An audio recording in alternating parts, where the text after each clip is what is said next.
Salam sejahtera dan selamat datang ke saluran Huago. Tuan-tuan dan puan-puan, adakah anda sedang mencari rumah? Adakah anda hendak membeli rumah pertama anda tetapi tiada 10% deposit? Mungkin video kali ini dapat membantu anda. Jom kita tengok. Ya, apakah itu skim My Deposit? Skim My Deposit KPKT daripada Kementerian Perumahan dan Kerajaan Tempatan ini adalah satu insentif dari kerajaan untuk membantu golongan yang tidak mampu untuk menyediakan deposit untuk membeli rumah. Insentif bantuan deposit ini hanya menyediakan 10% daripada harga jualan rumah yang bernilai di bawah RM500,000 sahaja. Okay? Sebagai contoh, jika harga rumah ialah RM300,000, bantuan adalah sebanyak RM30,000. Itu 10%. Ya. Okey, cara permohonan My Deposit 2020 dan skim pembiayaan deposit untuk rumah yang pertama. Apakah syarat kelayakan dia? Jom kita tengok. Kelayakan pemohon adalah seperti berikut. Okey, pemohon mestilah warga negara Malaysia. Pemohon mesti berumur 21 tahun dan ke atas. Permohonan ini hanya layak untuk pembelian rumah pertama sahaja. Ingat, tuan-tuan dan puan. Pendapatan isi rumah pemohon adalah di antara RM3,000 hingga RM10,000 sebulan dan nilai rumah adalah di bawah RM500,000. Okey. Dan beginilah, sini adalah senarai projek perumahan yang dibenarkan untuk skim My Deposit. Hanya projek perumahan berikut dibenarkan untuk skim My Deposit ini. Ya. Projek perumahan baharu yang berlesen daripada pemaju perumahan yang berlesen sahaja. Harga pembelian rumah RM500,000 dan ke bawah. Kelulusan pembelian bagi projek-projek perumahan swasta yang tidak mendapat subsidi ataupun insentif ataupun dana kerajaan. Dan projek perumahan oleh Kerajaan Persekutuan dan Kerajaan Negeri seperti projek PPA 1M, Prima, Rumah WIP, PPR, My Home dan Rumah Mampu Bilik Kerajaan Negeri adalah tidak layak. Ya, mari kita tengok cara-cara untuk memohon. Ya, yang pertama, anda perlu daftar akaun skim My Deposit. Sila lari laman web rasmi KPKT di sini, iaitu https://sbrn.kpkt.gov.my.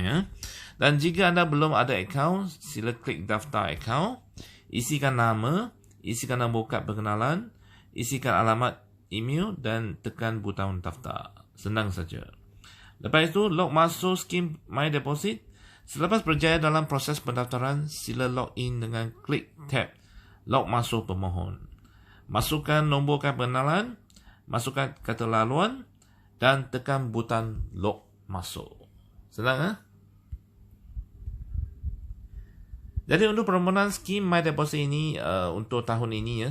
Okey, lengkapkan borang permohonan secara online. Okey.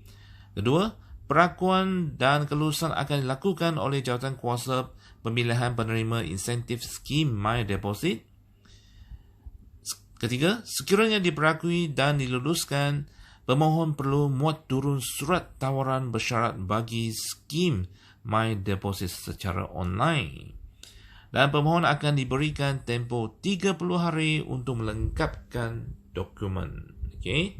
Dan pemohon akan diminta tanda tangan perjanjian jual beli rumah dengan pemaju perumahan. Dan pemohon juga akan menandatangani surat tawaran kelulusan pinjaman perumahan, lengkapkan borang akuan bersumpah atau berkanun. Seterusnya, pemohon perlu mengemukakan dokumen yang telah dilengkap bagi tuntutan insentif skim My Deposit kepada KPKT. Dan insentif skim My Deposit akan dibayar ke akaun perubahan, bukan akaun bank pemohon. Jadi skim insentif ini akan dibayar terus kepada pemaju perubahan, bukan kepada akaun pemohon. Right?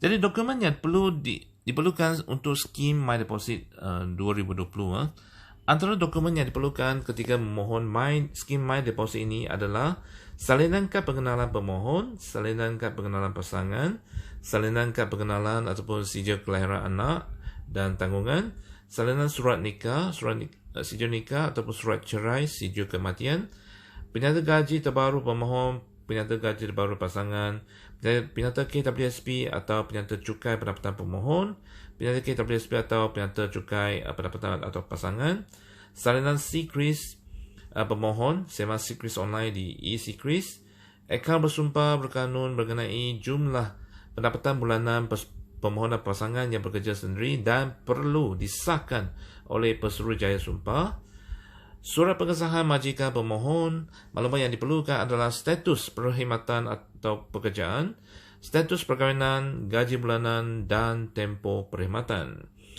Dan surat pengesahan majikan pasangan juga diperlukan adalah status perkhidmatan, pekerjaan, status perkahwinan, gaji bulanan dan tempoh perkhidmatan.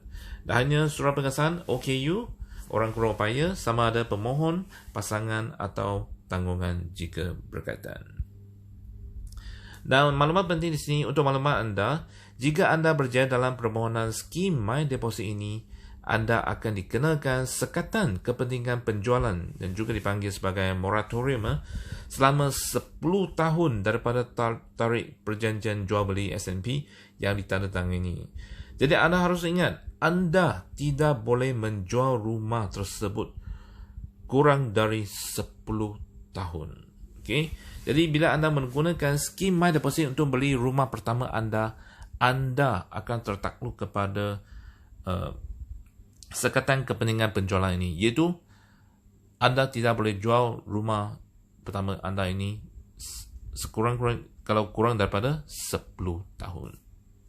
Ya, tuan-tuan dan puan-puan, saya harap video ini dapat memberi sedikit maklumat kepada anda, terutama kepada sesiapa yang ingin membeli rumah pertama anda. Jadi anda boleh memohon bantuan kerajaan 10% untuk membayar deposit kepada rumah pertama anda yang harganya kurang daripada RM500,000.